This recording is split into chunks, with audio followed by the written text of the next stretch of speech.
Hello everybody, and welcome to the second part of our lecture about orthodontic assessment.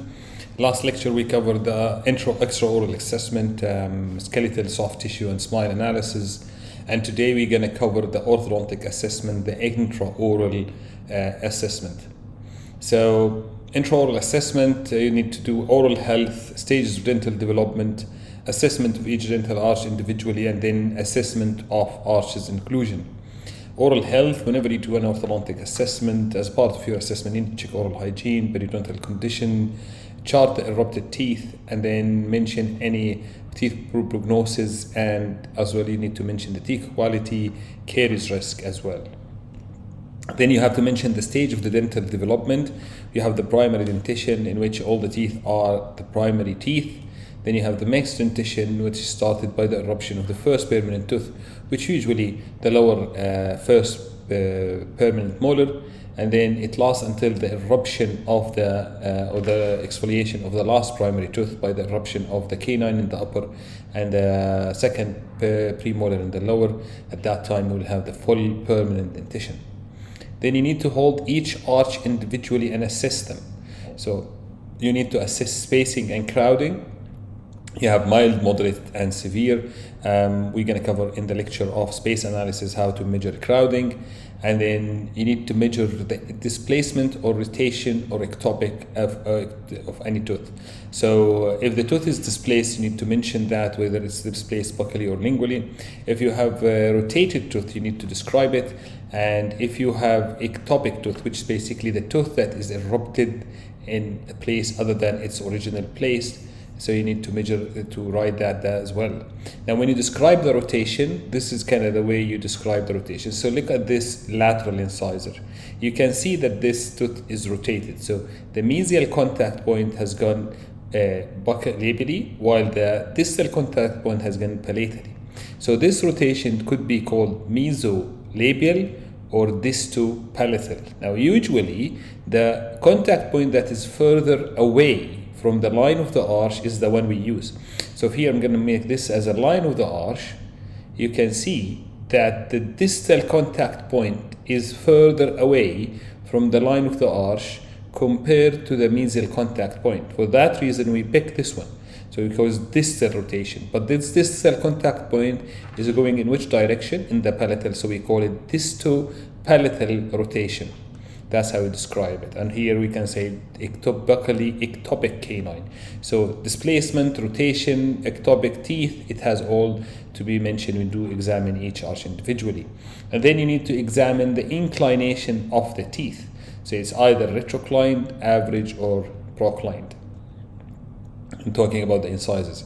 Now we mentioned in the previous lecture how we do that extraorally by looking at the tangent from the labial surface of the upper incisors to the Frankfurt plane, and there is another method that is used before that, which you use the Frankfurt plane and say that should be 110. That's the incisors, not the tangent of the incisors. That's the difference.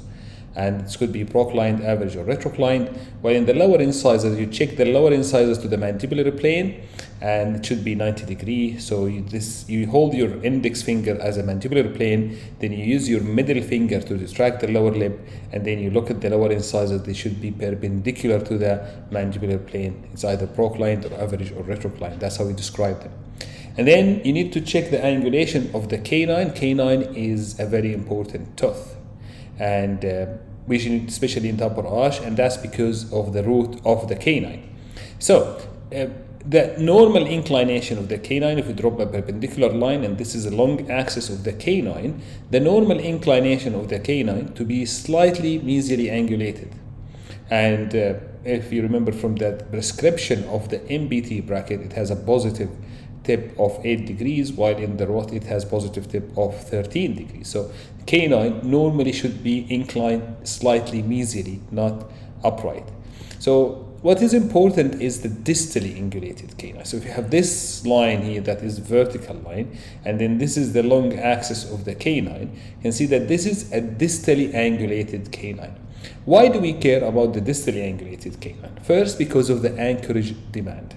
Now, if we want to correct the inclination of this canine, simply we hold the crown of the canine, and then we need to upright the root to be mesially angulated. So all the movement will be done mostly by the movement of the root of the canine, by doing this kind of movement from this green line into the red line. So all the movement will be done by the root. Now, movement of the roots, as we know, it's more difficult, number one. Number two, it's more anchorage demanding, especially when the canine is the tooth that is involved, because we know that the canine has the longest root in the arch. So if you have a distally angulated canine and you want to correct this angulation by moving this root distally all the way from this side to this side, it means that this case is a high anchorage demand case by moving the distally angulated canine. The second thing, if you decide to use a removable appliance, we all know that removable appliances are only capable of doing tipping movement. So let's assume that you decided to do extraction in this case, and then you need to do a buccal canine retractor to retract this canine. All what you're going to do is tipping movement. So the crown will move distally and the root will move mesially. The crown is already distally angulated. So if you tip it more distally, it will not look good. And also, the root of the canine will hit the root of the lateral. So that's why when you read in the textbook, one of the indications to use URA or removable appliances, the canine is mesially angulated. So when you examine your patient, so if the canine is mesially angulated at the beginning, when you tip it by a tipping movement, then it will be normally inclined, which is slight mesial inclination, or upright, but not distally angulated. So that's why we can use then a removable appliance. So to summarize it, you need to check the angulation of the canine. If the canine is distally angulated, then this means that this patient definitely teeth into fixed appliance. The anchorage demand is high because you need to move the root mesially all the way. If the canine is mesially angulated, then there is a scope of using removable appliance and the anchorage demand is less.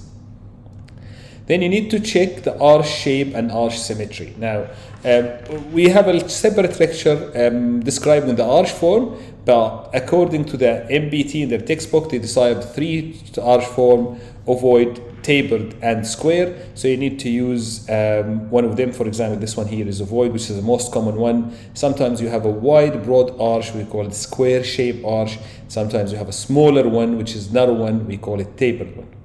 You need to check asymmetry as well. So if we look at this photograph here and we check the position of the molar. So you see here that this is the first permanent molar on the left side, and this is the first permanent molar on the right side. And as you can see that this one is moved mesially a lot compared to this one.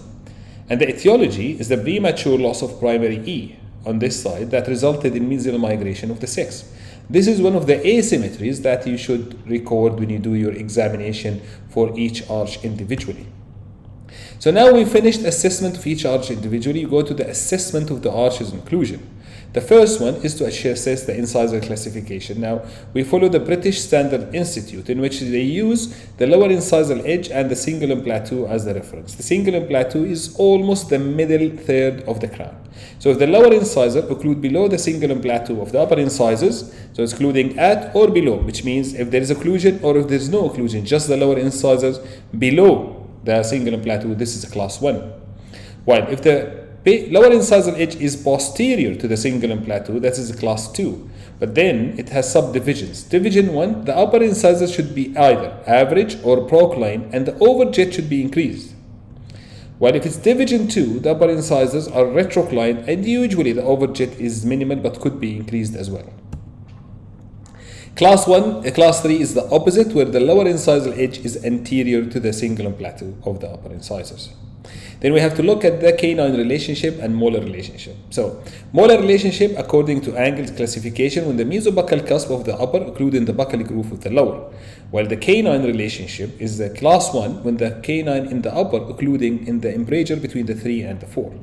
Now, how I would like you to memorize it is just to understand it rather than trying to memorize numbers. So, in a class 1, that means that the arches has a normal relationship While in a class 2, usually the mandible is sitting in more distal position or in a more posterior position compared to the maxilla.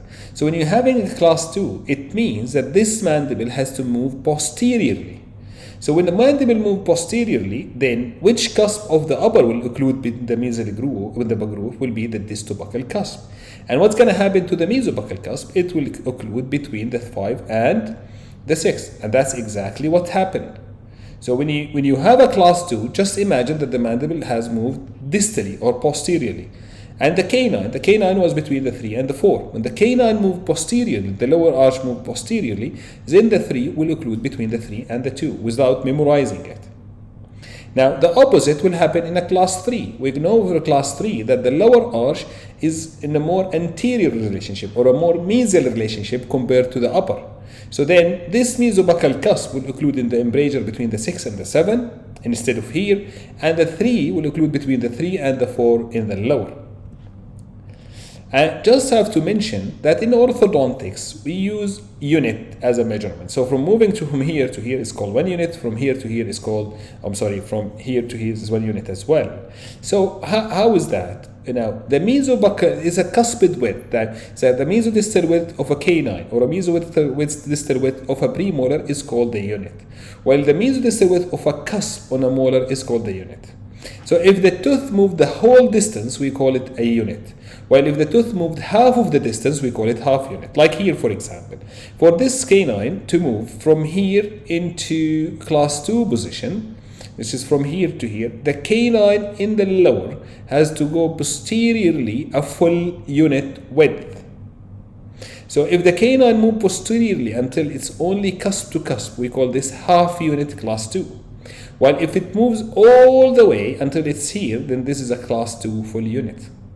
Now, if it's moved posteriorly, but it's only this side, which is only quarter the distance, we call it quarter unit class 2. If it's moved more than half unit, like here, we call it 3/4 unit class 2.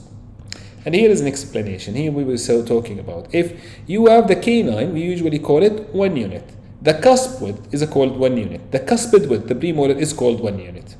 Now, if the canine is going to move from being a class 1 into being a class 2, it will be called a 1 unit. However, if it moved half the distance, as we can see here, we call it half unit. This will be cusp to cusp. 3/4 the distance, it will be 3/4 unit. So if you have your canine moving all the way, that's a class 2 full unit. If it moved only half the distance, we call half unit class 2. And if it moved 3/4 the distance, we call it 3/4 unit class 2. And the same happened with the class 3 malocclusion. And if you look at the molar relationship here, this one is a class 1 relationship, with the mesobuccal cusp of the upper 6 occluding the buccal groove of the lower 6. Now, to be a class 2, it has to travel a full unit. That's a cusp width. So the cusp of the upper 6 will occlude in the embrasure between the 5 and the 6. And then we call this a class 2 full unit. However, if it travels half of the distance, as we can see here, the cusp to cusp, we call it half unit class 2. So this is about the canine and molar relationship. Then about the overjet. In overjet, you measure the horizontal overlap. So remember that overjet, canine relationship, incisor relationship, they all an antero-posterior problems. So you remember when we said when you examine your patient, you need to think in a 3 dimension: horizontal, anteroposterior, vertical, and transverse. Now, when we said the skeletally class 1 or 2 or 3, that's an anteroposterior skeletal problem. While overjet, molar and canine, and incisor classification, this is an anteroposterior dental problem. So you always think about these problems together.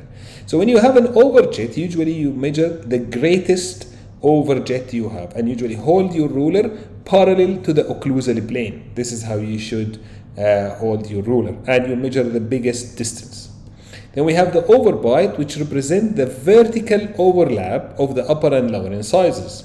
So here we are talking about vertical relationship, a dental vertical relationship. We are going to link it to the skeletal relationship. We looked then at the lower facial third and the growth rotation. This is a vertical relationship. So it measures how much the maxillary incisor overlap the mandibular incisors vertically. Now, When you describe the overbite, you need to describe three things. Now, how much overlap happens? Now, normally, the lower upper incisor should cover 1/3 of the lower incisors, and that's called normal bite. Now, if the upper incisor is covering less than 1/3 of the upper incisors, we call this reduced overbite. While if the upper incisor is covering more than 1/3 of the upper incisors, we call this deep or increased overbite. And then you need to see if it's complete or incomplete or traumatic and atraumatic. So what is the meaning of complete?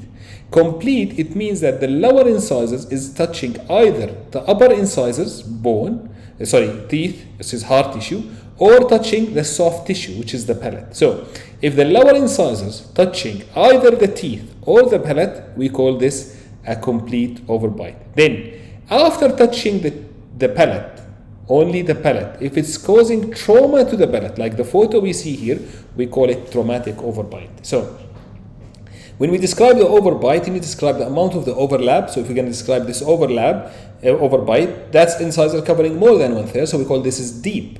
And then, is there a contact between the lower incisors and the palate or the hard tissue, which is the teeth? The answer is yes, there's contact to the palate, so we call it complete. And then, is this contact to the palate and causing trauma? And it is causing trauma, it's causing gum recession and ulceration. We call this deep, complete, traumatic overbite. So just to repeat, complete means that there's a touch between the teeth in the lower and the teeth on the upper, or to the palate, the soft tissue.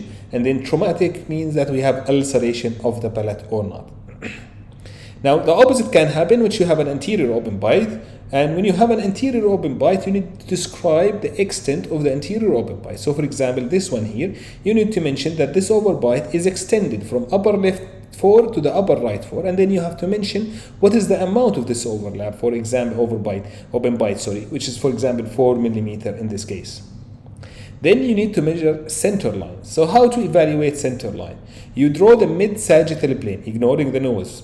And usually you look at see here, this area, it's called the mid-cupid point of the upper lip, this one. It's going to help you to exactly locate the midline. And then you compare upper midline to the mid-sagittal plane and the lower midline to the mid-sagittal plane. So when you describe the midline, you describe the upper midline in relationship to the mid-sagittal plane, and you describe the lower midline in relationship to the mid-sagittal plane. So let's assume that here the mid-sagittal plane is here exactly where I have my pointer. So then the upper midline is shifted to the right, and when you write it according to the patient's right. Is shifted to the right by, let's say, 3 millimeter, while the lower midline is shifted by 6 millimeter to the right.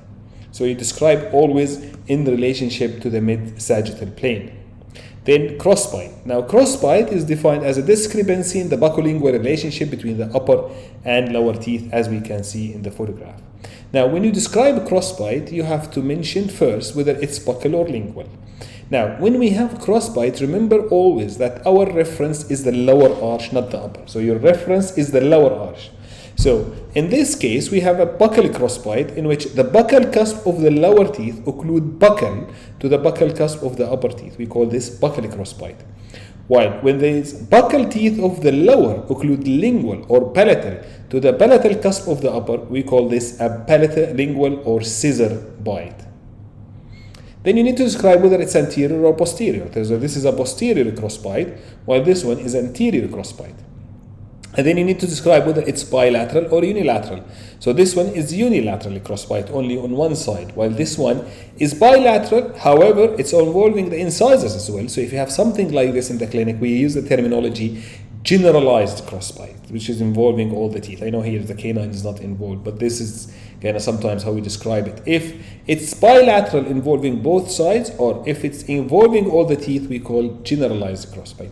However, sometimes you have only 1/5. You don't say unilateral when you have only single tooth.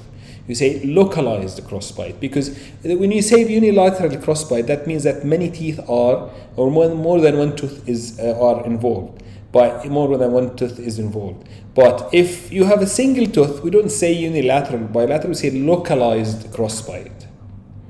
And then the most important one is to describe displacement, whether there is a displacement or not. And what is displacement? Now, displacement is the discrepancy between the centric relation and the centric occlusion, which means when the patient occludes, usually the centric relation and occlusion should be almost similar. Okay, but what happens with these patients, that usually when they close at the first contact, which is the centric relation, there will be an interference between the upper and lower, that the patient is not feeling comfortable to achieve maximum intercuspation. So he has to displace the mandible either anteriorly or posteriorly to achieve maximum intercuspation. So if you can see here at the video, the lower incisor will bite into the upper incisor. The patient is not feeling comfortable, so he's displacing, he's shifting the mandible forward, as we can see. This shifting in the mandible, this displacement, we call it displacement. Okay. And this is another case in which you look at the incisors. Overjet is almost -1, and as you can see here, after that it's -4. So displacement means that the mandible is shifted forward. And remember that presence of displacement is important to diagnose for many reasons. The first one, now remember that this lower incisor, when you have a displacement, is causing attrition to the upper incisors. Now, the upper incisors is pushing the lower incisors, which has a small root, so it will keep pushing it outside the bone, that we will end up with gum recession in the lower.